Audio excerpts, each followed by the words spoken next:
Okay, hi. This class we're going to work with Utopia. Yes, Utopia was a text written by Thomas More. He was an advisor to King Henry VIII for some time, and he wrote this text. Actually, the word utopia is a word that he made up. Yes, and it comes from the two words from Greek.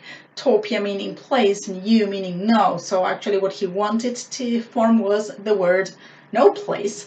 And then eventually, because of this text and the relevance of the text, the word utopia entered into the language. Yes, and now we use it to refer to these sort of ideal model of society, right? But when More wrote this book, the word did not exist. Yes, he made it up. And I wanted to give you just a word of warning when reading it. This is a beautiful, beautiful text that you should enjoy reading.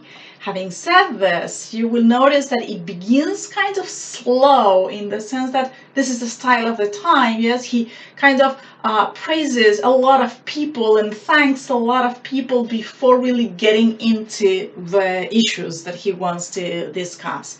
So what you're going to read is the first part of Utopia, the part that's called the Discourses of Raphael, which is book 1. Yes, so which is the work is divided into two parts. Yes, book 1 actually it's a criticism of the society, and book 2 is the description of life in Utopia, this place. Yeah, so then when you have more time, probably after the pandemic, you might want to read the second part too, because it's really cool.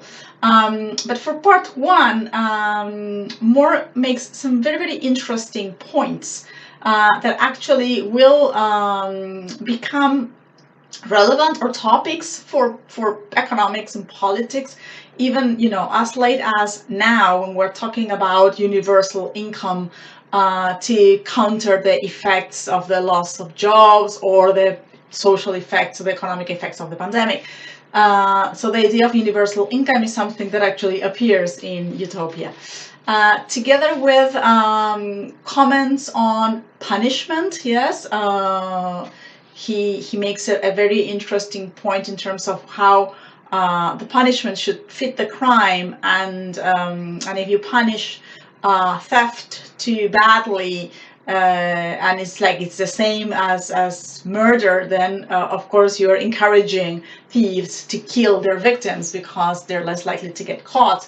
And so and also he mentions the question that actually if somebody is a thief, there are social probably circumstances that made somebody make that decision. Yes, so it's actually the society's fault.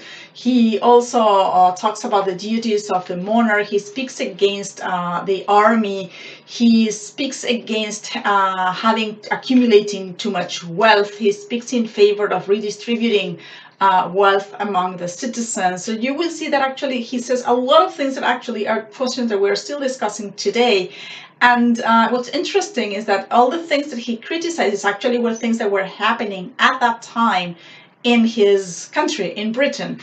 And so what we're going to do is we're going to use this text to really sort of dissect the situations of the British society of the time and what were More's criticisms of it. Yes, and I'm also linking a book by a Dutch economic historian by the name of Rutger Bregman. I think I mentioned him before in some other classes, in the geography classes or other classes where you saw me in the classroom, because I'm a big fan of this man. And he wrote a book that's called Utopia for Realists, in which he discusses some of the questions of how we can sort of achieve a society that's like More's Utopia, but with with our eyes in the present.